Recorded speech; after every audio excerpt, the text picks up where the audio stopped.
Hello, Lucky Cats! Lucky Q back with Monster Prom! Yay! I'm so excited for this again. It's been a while, so I'm gonna read this again.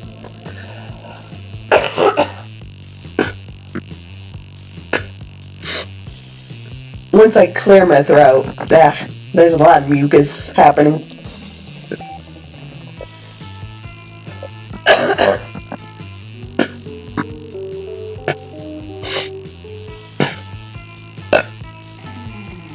Alright, I think I got it.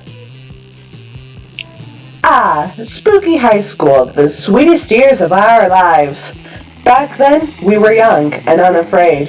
Sometimes reckless, sometimes brilliant, sometimes just stupid, but always willing to live life to the fullest. We were on a wild journey to discover who we really were. I'm gonna be blue again. Sweet! And we had yet to experience its ultimate challenge, the Monster Prom. I remember it clearly. 3 weeks were left, and as we fantasized about our dream prom dates, we were all scrambling to catch the attention of one of our 6 most charismatic classmates. Miranda Vanderbilt, a sweet mermaid princess who was as cute as she was genocidal. Damien LeVay, a fearless demon with a taste for destruction and a love of fire.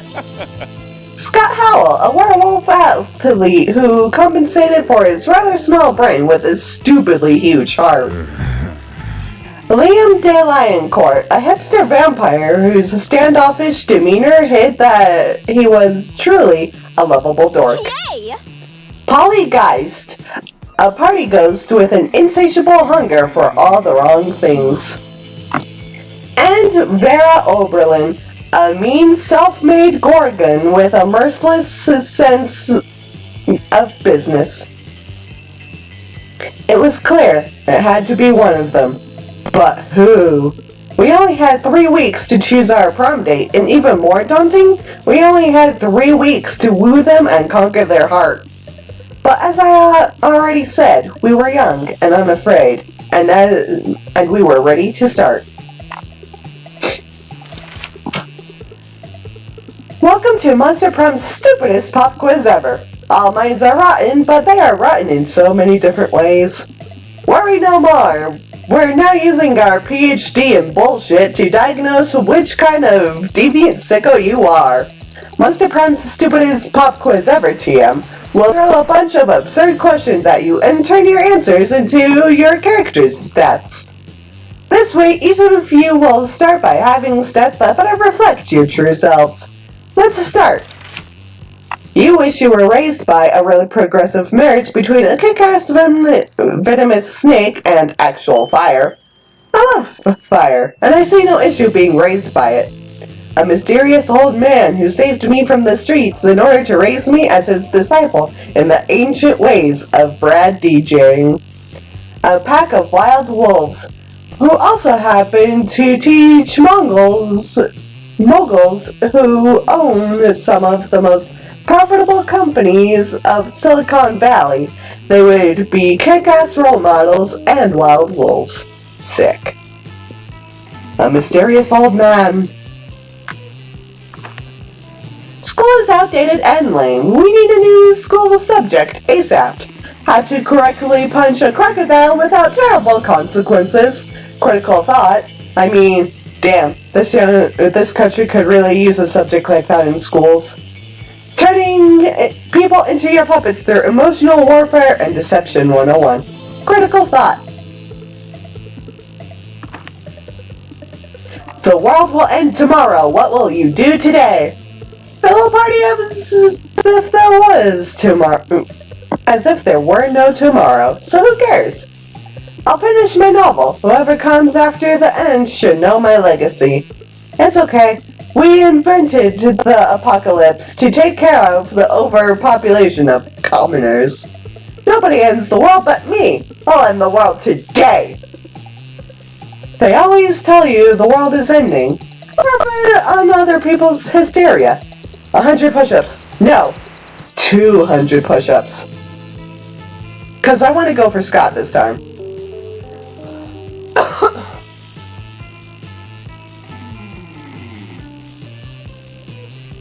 And it was a bit obvious which enter was for who. Let's go. Let's go.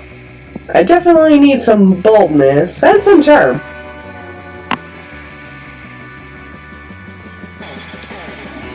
That day you skip class and just hang out in the bathrooms because you respect no authority. I guess some people just want to watch the world burn by skipping class and hanging out in the bathrooms. You give 0 shits, but you gain 2 boldness. Against the expected, you spot Scott and Liam engaged in what seems to be an intense conversation. They seem so into it that you can't resist the urge to ask them what's going on. We're discussing this recent novel, 2 Lights. It isn't a novel, it's a rad movie with lots of cool dudes with amazing abs. Well, it's actually based on a novel, and it's anything but rad. It's cultural trash. But I decided to like it, ironically. The thing is, there's this human girl with 2 guys who like her. But the guys are a part of 2 enemy human races! The wild, shirtless humans and the mysterious, deep-looking humans. And it seems these types of humans can't stand each other. Oh, and the deep-looking humans shine in the sunlight. Did you know that's actually a lesser-known trait of some humans? The thing is, the next movie will be released soon, and we're super hyped! Ironically. We can't wait, bro! We need to satiate our hunger for 2 Lights. This is your opportunity to show these to your well-versed when it comes to satiating urges. Go for it.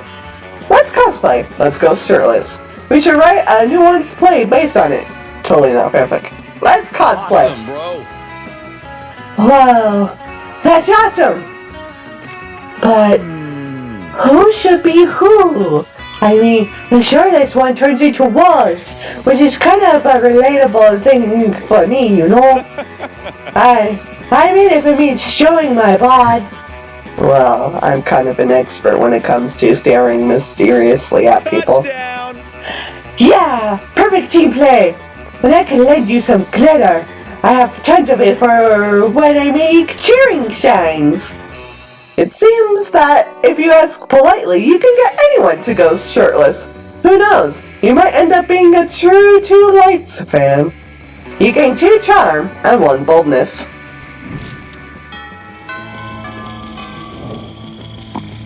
Let's go. Hi, Scott. Hi, Miranda. You arrive at Scott and Miranda's table to find Scott happily chowing down while Miranda stares horrified at her tray. What's wrong with Miranda? Isn't it obvious? Right here, on my tray. Fish sticks. Yeah, Fish Stick Fridays, isn't it great? It's not great, Scott. The fish are my subjects. This is clearly the work of the air people. Air people? Yes, do you not know of the air people? The merfolk's most hated rivals? Don't you read the news? Yes, sure. Because I totally know how to read. What? Well, I must insist that you cease eating those fish sticks immediately. It is high treason. But I've been looking forward to a Fish Stick Friday since last Fish Stick Friday. Are you sure I can't eat any? He's asking Miranda while holding a fish stick really close to his mouth, but you feel like you've got a better answer to settle this argument. You blurt out, haven't you heard, Scott? Fish sticks make you worse at sports. They contain baldropinol and nerdoflavin. Fish sticks contain absolutely no fish. It's all garden snails and food-grade plastic. Scott can eat as many as he wants. See, Miranda, there's nothing wrong with fish sticks at all. They're good and good for you. I suppose you're right. Perhaps this is not the air people plot I suspected after all. Though I am disappointed that so much plastic is being used in fish sticks rather than plastic drink rings to catch birds with. Don't forget the snails. There's snails in it too. I would much rather forget about the snails, thank you. Does this mean you still don't want your fish sticks? Can I have them, can I? Very well, you may partake. I'm not sure where my eating serves have gone off to in any case. You watch as you watch Scott chow down on his artificial fish fingers, you decide that both he and Miranda have weird relationships with food. Scott gives you a thumbs up while still munching those fish fingers.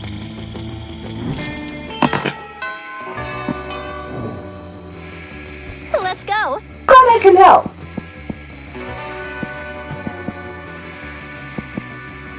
Bathrooms again. That day you skipped class and just hung out in the bathrooms because you respect no authority.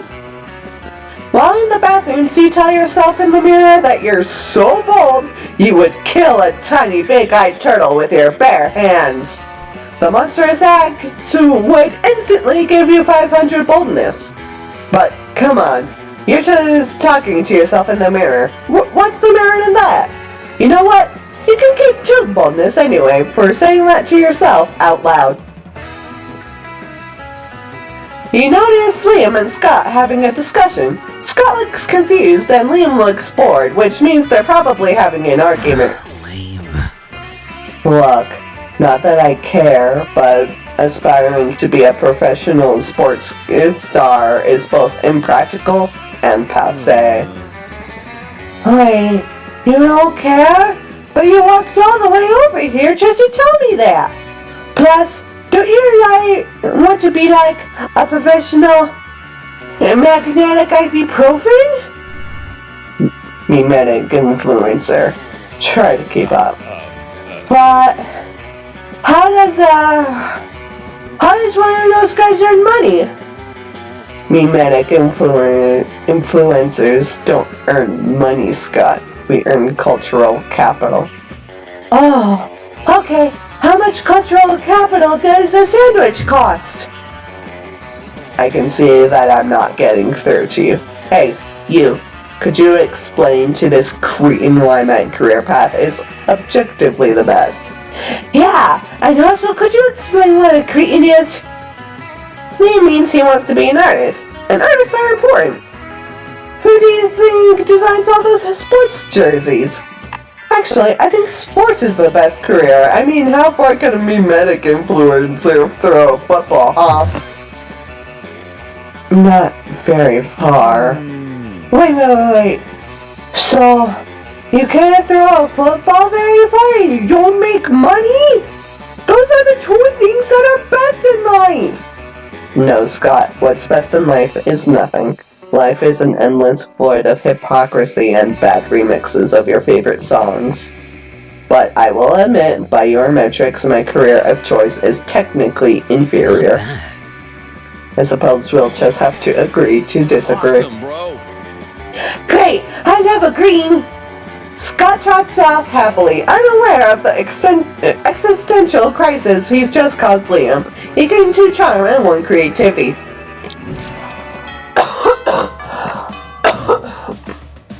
Let's go. Alright,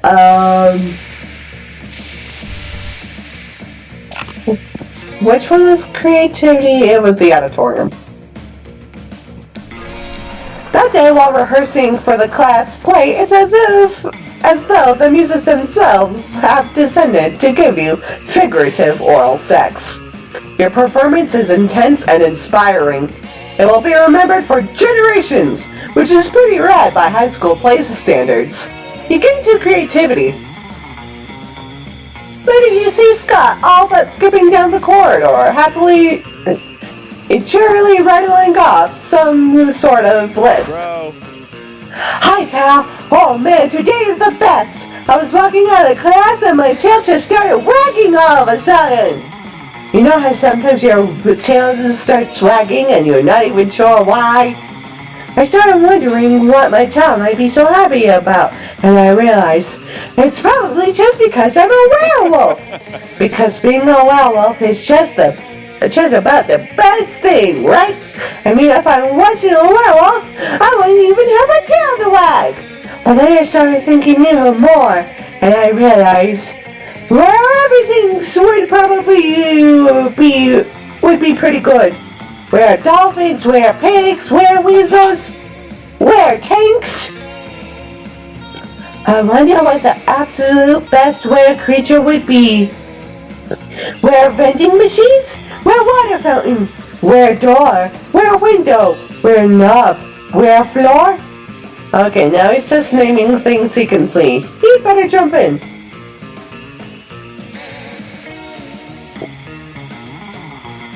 A were-moon or a werewolf? A were-moon. Oh, a were-moon? But the moon is the reason where something becomes the something. So if you wear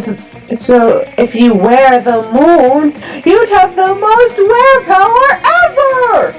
You could make everybody wear everything all the time.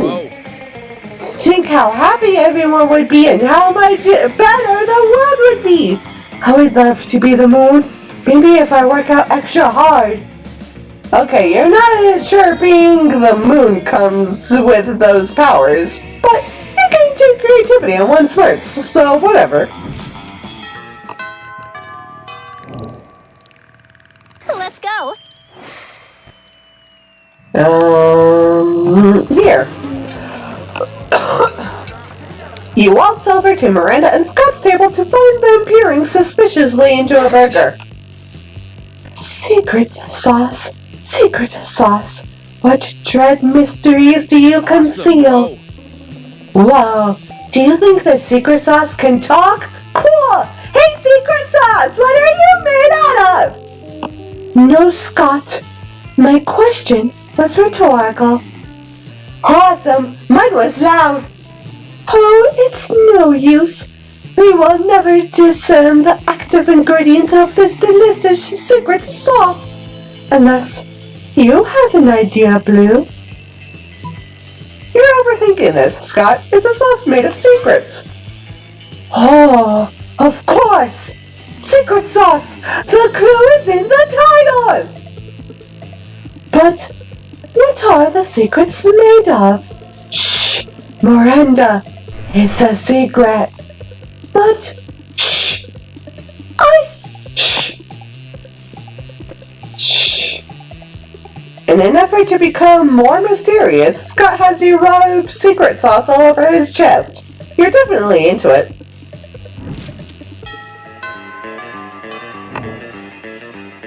Let's go. Alright. One more boldness. That day you skip class just hang out in the bathrooms because you respect no authority. But you don't stop there. You want the world to know how reckless you are, and for the rest of eternity. So you do some graffiti on the wall. No way. The graffiti says, "I'm bold as fuck." And you know what? It turns out the wall is a magical wall that grants wishes. What a wall! A deep voice resounds from within the wall and says, "Whoa, not bold as fuck, but maybe a bit bold." And then you gain 2 boldness. Oh boy, that's an opinionated wall. Anyway, lucky you. Nearby you can see Scot and the werewolf pack talking. Scot! We have the greatest power drink to date! Check this out, bro! Oh, I love power drinks! But wait, this new cutting-edge sports supplement is like no other before! There's no need to mix it with a beverage! You can consume it using only your nose. It's called cocaine. Yeah, cocaine. Whoa, that totally doesn't sound like your regular powder drink. Which definitely means it's cutting edge, just like you said. Yeah, it's like 50% energy drink, 50% protein powder, and 100% raw power. God damn it, with these crazy pranks, before you can do anything, Scott has snorted all the coke. Roar! And he's gone full wolf mode. And now he's basically unleashed and is destroying everything he sees. You need to do something to calm him down, but what? Use your vast knowledge of aromatherapy. Give him some lavender-scented cocaine to neutralize the regular scented cocaine to relax him a bit. Give him a flashy fidget spinner. Oh, damn it. I wasn't fun enough. I knew I should have given him the lavender-scented cocaine. He seems to like it. He tries to spin it, but he's so high on coke that he soon grows tired of spinning it and instead wants to write a crime novel. 15 minutes and 5 chapters later, he realizes he could learn Brazilian cuisine. Then he forgets the pão de queijo he was preparing in the oven he purchased online because now he's into pottery. And now he's doing all his taxes and your taxes. And now he's starting a law firm with a ram and a heart. And now he's taken -2 charm and -1 smarts from you. And he's invested it in the stock market. And it's gone. You've solved nothing today. Aww, I solved nothing today. Let's go.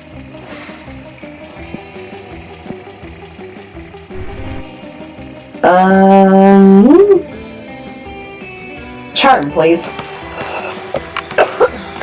That day, an epic dodgeball match takes place. Everything seems lost, but you deliver an inspirational speech that fuels your team's spirit, leading to a spectacular comeback. You're clearly a natural-born leader. You gain 2 charm. After a fearsome battle, you find that you, Vera, and Scott are the sole survivors of a bloody and terrible dodgeball match. Damn, are we the only ones alive? Shit, I can't afford to lose. I don't want that on my academic resume. No, not losing! Losing is like, not a good thing! Don't worry, Scott, losing is like winning. Except it's losing. I'm not sure if I should feel worried or relieved. Worried, Scott! Losing is bad? A loser, Scott, is a bad Scott. I don't want to be a bad Scott! Then what we need is a fast way to turn this game around. There's no way to win this dodgeball match unless we completely change the rules of dodgeball as we know them. Time to unleash your sick acting skills. Pretend you caught a disease. Unless we completely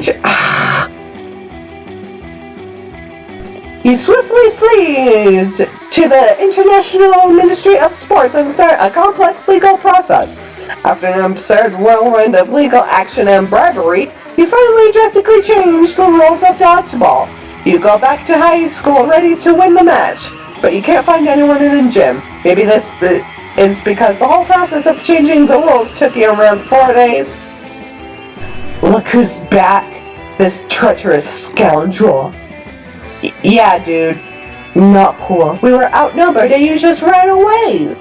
You tried to explain your whole strategy to them, but as you explain it, you realize how dumb it sounds. Nice. So you're either a lying coward or you're just a complete idiot. What a relief. Why are you trying to change sports? Sports are nice. Sports didn't do anything to you. Leave sports alone. Let's go, Scott. If we stay here, I'll start feeling the urge to change the rule that prevents me from murdering a classmate.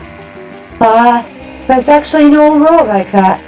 The two walk away, looking at Vera's phone to see if she can or cannot murder you, with total impunity on school premises.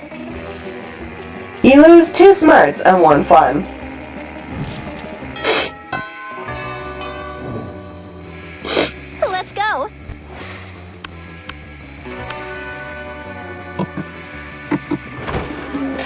Scott and Polly are sitting together, laughing their metaphorical asses off. Do Damien! I'm Damien, look at my stupid red face!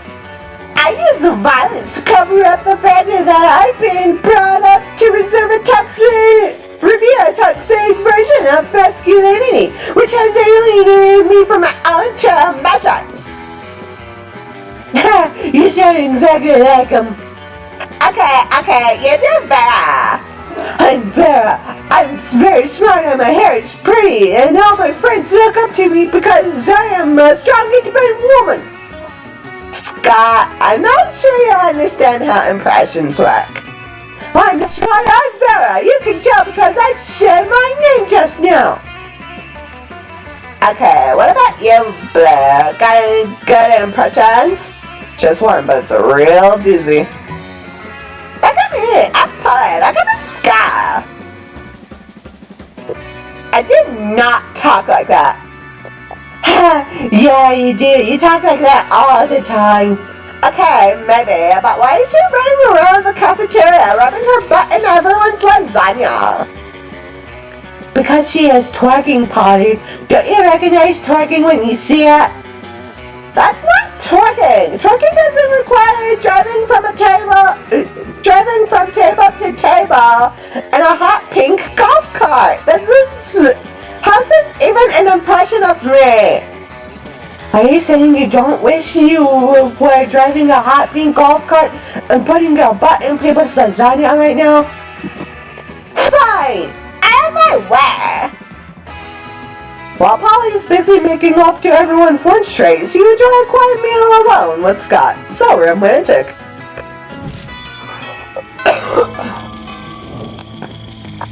Let's go.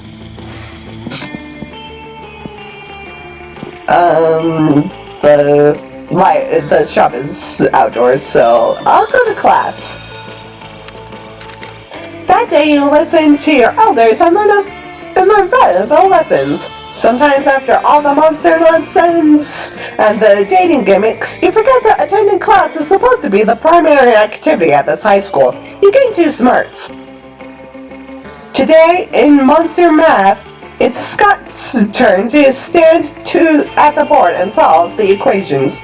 You'd think he would have prepared for this, but as he passes you your seat, he whispers, Bro, help me out, bro. I spent all week doing sit-ups and I didn't study at all. Just signal me the right answers somehow, please. I'll eat your homework for the next time you need an excuse. Before you can answer, Scott's up at the board, looking awkward as hell, with the chalk in his hand. What's your plan?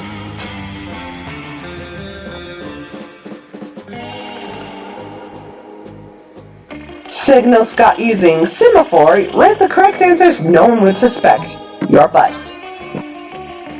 You've been waiting all day for an opportunity to show your ass to the world. You hastily scribble some equations on your butt, climb them up on your desk, and drop trowel. Everyone is so fascinated by your bodacious, glistening ass that they totally miss the equations written on it. Scott takes a while to copy down all the answers, but that's fine. Everyone is too fascinated by your ass to look away. It's hypnotic, like a cobra. When she finally tears her eyes away from your stunning ass, the teacher congratulates Scott on a job well done.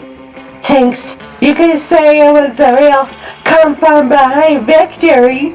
Wink. You didn't know Scott could make puns. You learn something new every day. You also gain 2 smarts and 1 fun.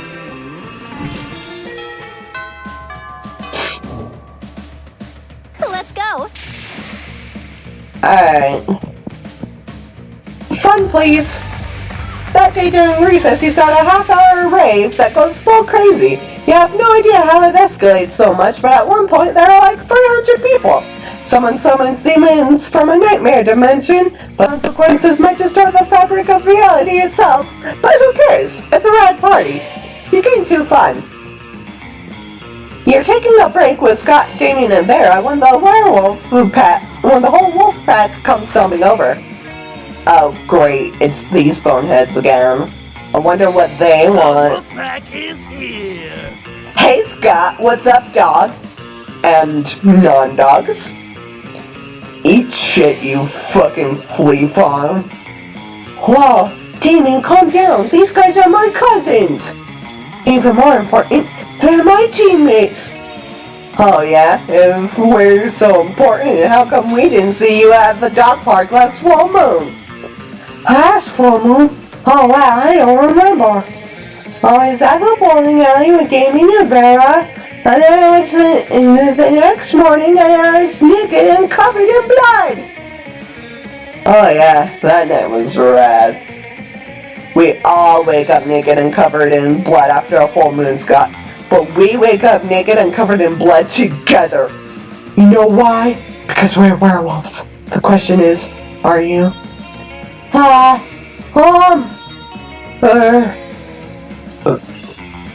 I'm sick of these creeps always harassing Scott. We need to get rid of them, but how?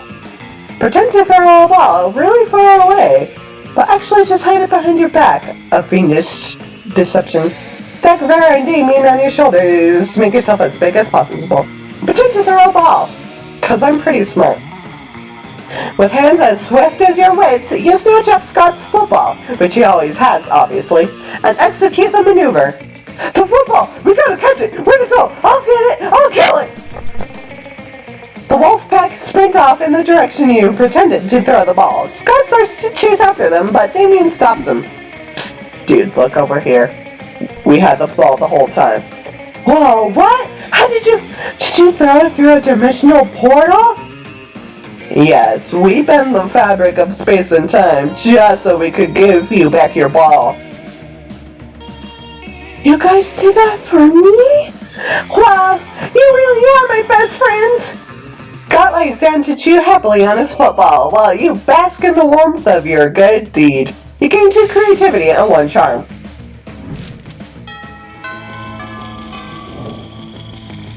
Let's go. Hi, Scott and Miranda. As you approach Scott and Miranda's table, you see that the entire table is covered in exotic silverware. Oh, what's this one for? That's the forking spoon. It's a spoon for picking up your forks so that you don't have to touch them with your fingers. And that one? That's the tuning fork. It's for making sure that all your silverware is tuned to A minor, as is proper. What about this one? That's the dairy knife. It's for milk. Wow. Do people ever invent new silverwares? All the time. But none of them are any good. It would take a genius of true subtlety to improve on the existing canon. A genius of true subtlety? Genius and subtlety are your middle fucking names. Suggest the ultimate use of silverware. Hands. My favorite silverware. Egods! How crude! I know, right? My only more favorite are silverwares are face and mouth. Scott, I think you are misunderstanding the purpose of silverware. No, I don't think so. Look! Scott reaches into his backpack and pulls out 2 silver hands, a silver face, and a silver mouth. He holds the hands in his hand. Oh, shoot. I did not mean to do that. I stand corrected. You're not standing, you're sitting. Anyway, now I gotta put on some ointment. That silver is really bad for my skin. Scott lets you put the ointment on him. Nice.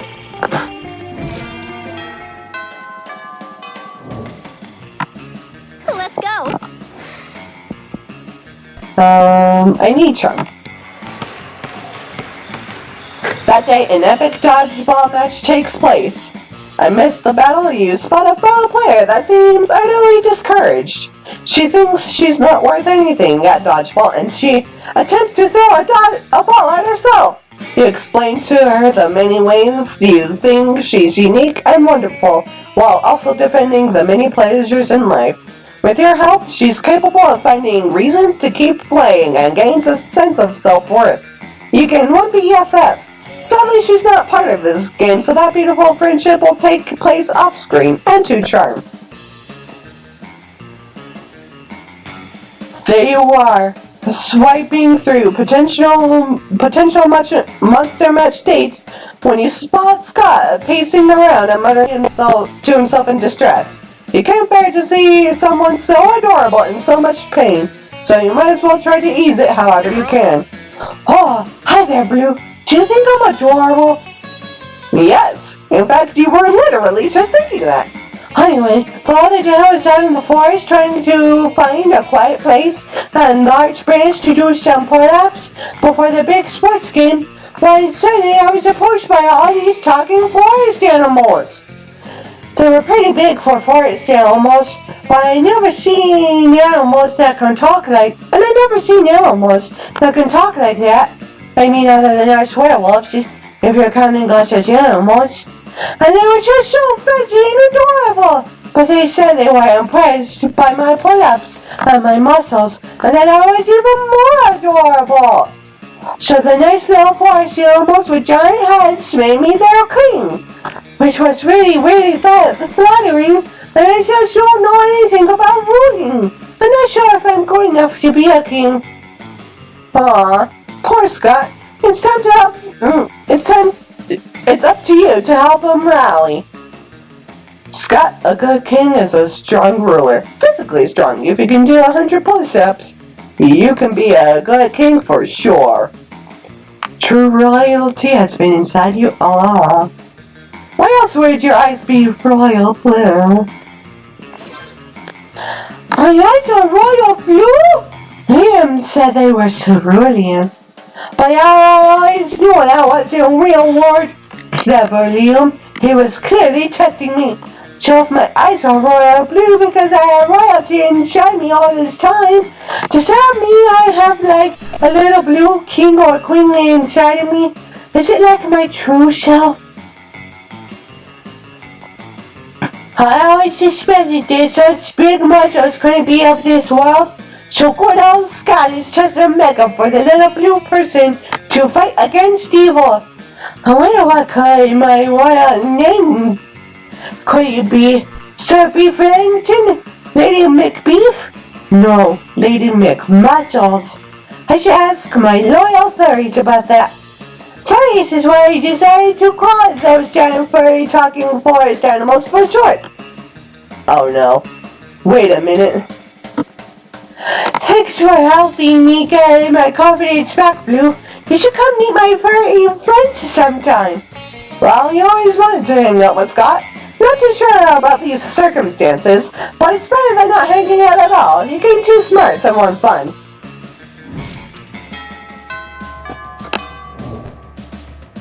Let's go.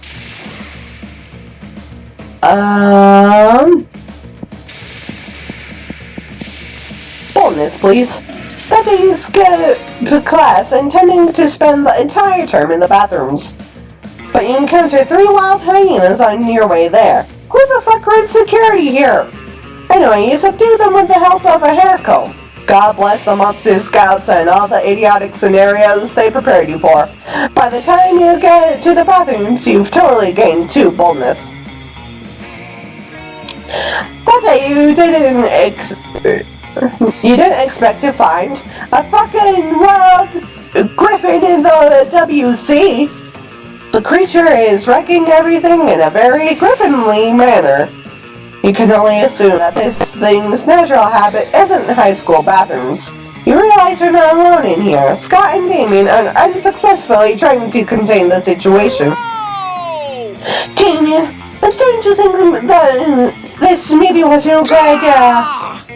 Damn, this thing is crazy. How is this happening again? Our plan was perfect this time. Next time we should try the brie cheese instead of the Gouda. I think that's what drove the griffin crazy. Let me make a note. B-R-I. Damien, is it brie cheese or brie cheese? Not now. We need to do something about this griffin or we're gonna get fucking expelled. Hey, you, come help us. We gotta calm this thing down. There comes a time in everyone's life when they need to deal with a wild griffin. That time for you is now. It's time for that very specific spell that turns griffins into plates of spaghetti. You knew it would be useful one day. You need to make that griffin respect you. And the only way is by challenging to a radical hip-hop battle. Turn it into spaghetti. Ignoring all the noise from the griffin, you start reciting the arcane words of a long-dead language. It might be a long shot, but you at least needed to give it a try.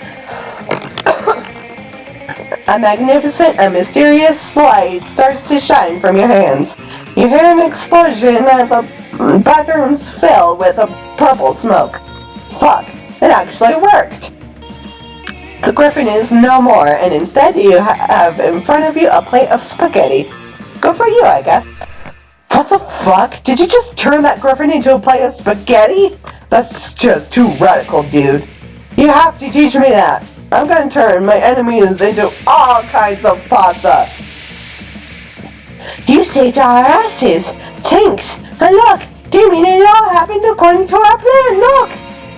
Scott shows you both some childish scribbles in his notebook, detailing possible outcomes for their plan. One of them involves turning the griffin into spaghetti. And that's not even the weirdest one. I guess we're geniuses after all, right? But we gotta admit that our friend here has been a key piece in the whole operation. Hooray! Then all three of you celebrated by eating the polymorphed plate of pasta. It turned out to be a great experience for everyone. Oh yeah, except for the griffin. Not a great experience for the griffin at all. You gain 2 boldness and 1 smarts. Let's go.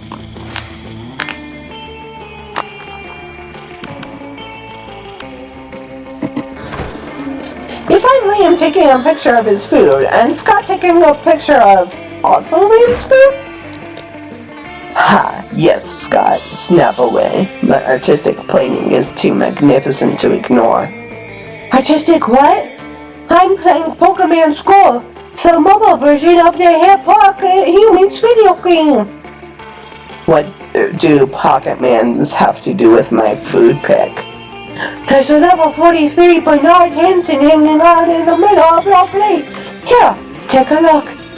Scott, why does your phone show a tiny human doing pottery on top of my eggplant ravioli? You mean you don't know Bernard Hansen? He used to be a chartered accountant, but now he's decided to pursue his dream of being a world-famous potterer. That major life change has made him super rare. Pocket humans almost never follow their dreams. Well, I don't care how rare he is. His presence is spoiling my pristine food pick. Spoiling it? But pocket humans are way cooler than a boring old food pick. You take that back. Uh-oh, tempers are running a little high. Looks like it's up to you to settle this dispute. Scott's right, Liam. Why take a normal, cliched food pick when you can take a food pick of Scott capturing a Pokemon off your food picks? Good lord, you're right. The layers of irony are practically infinite. Go ahead, Scott. Capture your Pokemon. Okay, here I go. Wait, what are you doing? Stop molesting my pasta. I'm not trying to grab your pasta, bro. I'm trying to grab Bernard Hansen, but he's too slippery.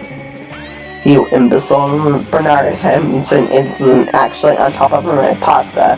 He's an image projected by your phone. Are you sure? He seems so real. Let me just try to grab him a few more times. No, my artificially arranged pasta pockets are in disarray. You fiend. Liam chases you and Scott away so he can rebuild his artful pasta arrangement. You bond with Scott by teaching him how to actually play Pokemon Go.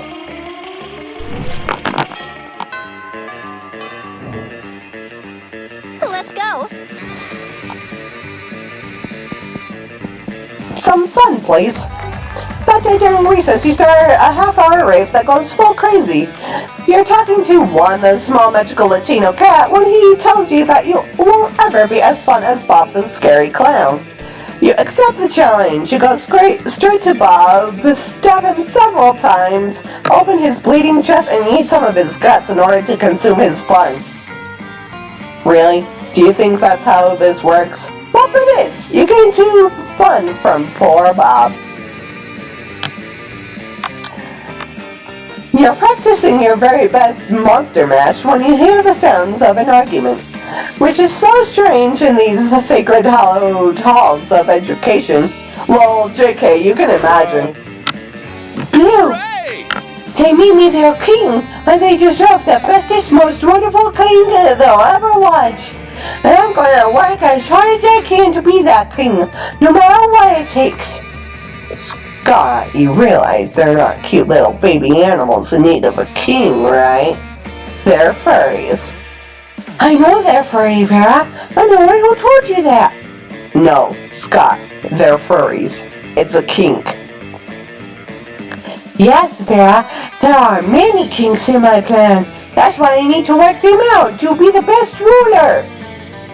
Forget it.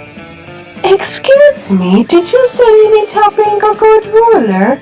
I know all about that. Being a king is easy, as Daddy always says. Only life peasants can stage a rebellion. Oh, Miranda, I'm not really sure. Fear is your most important weapon. Your second most important weapon is actual weapons. Torture soup weapons, razor teacups, a knife on fire. You know, the usual. I don't know, Miranda. I appreciate the advice, but I don't think that's the kind of king I want to be. Nonsense. I'll go get you the butter knife shuriken right now. It just seems so unnecessary. There must be a better kind of way to rule, right, Blue? I'm gonna get food real quick. I am starving.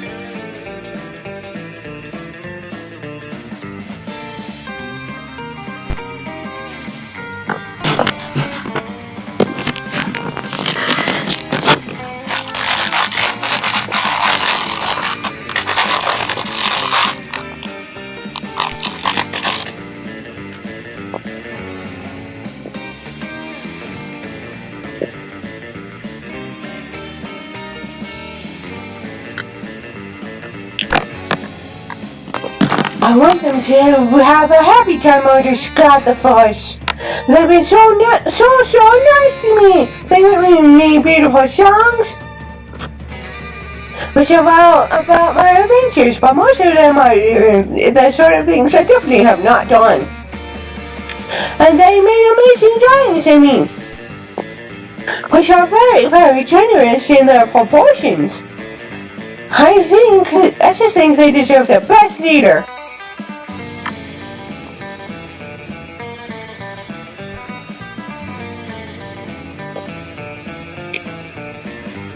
Taxes. Oh, damn it.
Let's go.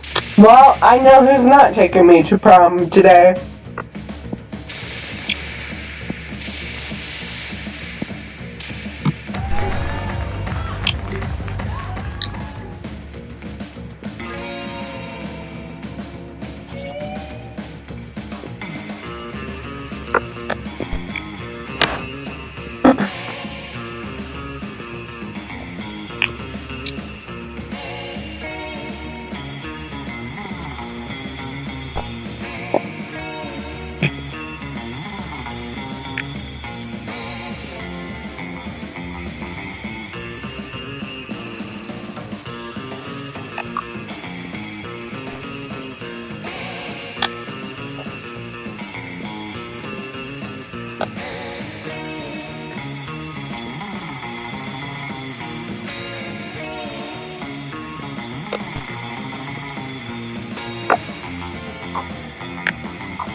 Let's go.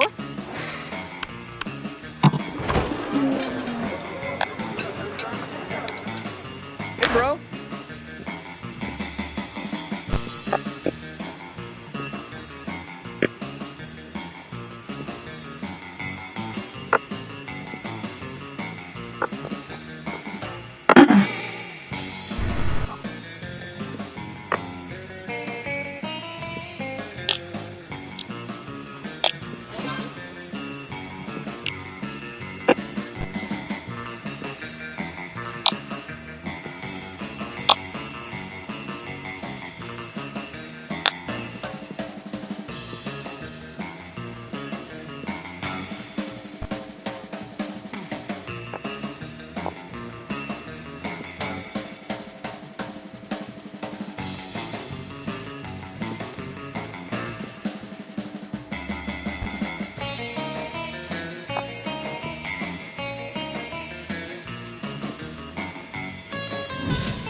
Let's go.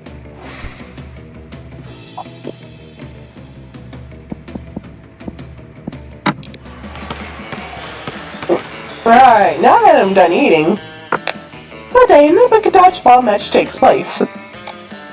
Many people fall during the battle. You can't take any more, so you randomly go straight up to the other team's leader and start negotiations for a truce. After hours of intense diplomacy, you commit to an agreement. One in them, the expected twist. You gain 10 righteousness, but this game is so wrong in so many ways that you would be lucky if you could do anything with that. And 2 charm. Afterwards, Scot catches up to you, panting excitedly. Bro, hey, I was just looking for you. I can't stop thinking about you. This is sounding good. So I thought, maybe tonight we weren't doing anything. Yes? Yes? Maybe we could go somewhere private and, you know, use our bodies too. Yes? Yes? Work out? Well, okay. You may be a little disappointed, but you can still salvage this. You suggest the most romantic workout you know. French squats, or you could basketball. Damn it! No, not French squats. Never again. Wait, you didn't think French squats were real? You were just trying to trick Scot into getting sexy with you. Of course French squats are real. That's when you do squats but with your tongue instead of your legs. I used to do them all the time for optimal mouth fitness. But looking on the gym floor every day gave me athlete's tongue. Who would have thought that looking at the gym floor could have bad consequences? No one. I appreciate your concern for the buffness of my tongue, But I just can't take that risk, Gun. Thanks to the sadistic psycho, you created a workout that ruins both Scot's tongue and your date plan. Aww. He's definitely not taking me to prom now. Let's go. Prom? I don't know about math, bro, but you plus me seems to equal a great night. Let me check our math book to be sure. That isn't a correct formula, but Scot is still thrilled to be by your upcoming prom date. Oh, he went to prom with me! Prom night was rad. Well, there was that part when the full moon came and Scot transformed into a rabbit wolf and nearly killed 3 people. But aside from that, it was a wonderful night to remember.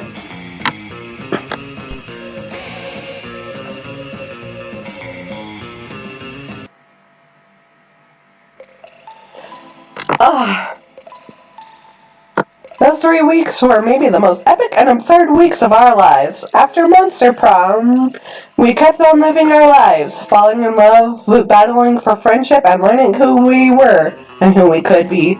And you know what? As it always does, life happened, and it was wonderful. Liam and Scot co-wrote a cheesy and weird fanfic of Too Lates that became unexpectedly popular, to the point it turned into a well-known novel of its own. Half of the characters are shirtless, for all the right reasons.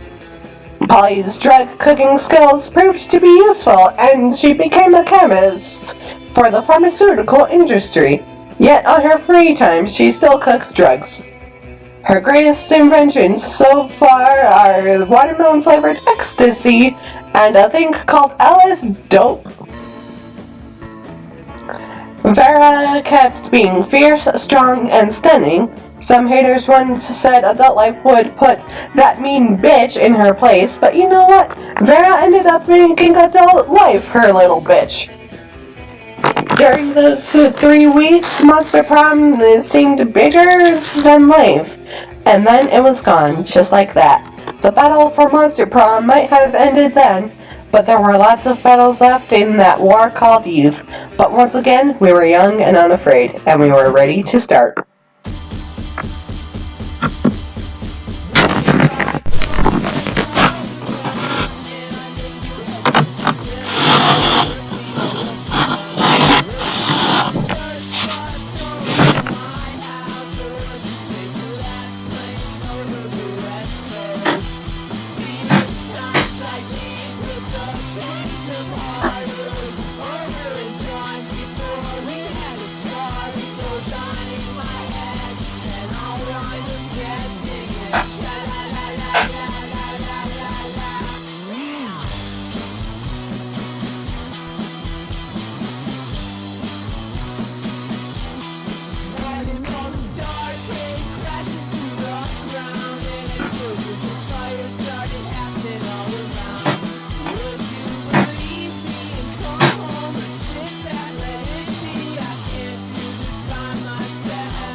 Alright, so that's it for this episode of Monster Prom.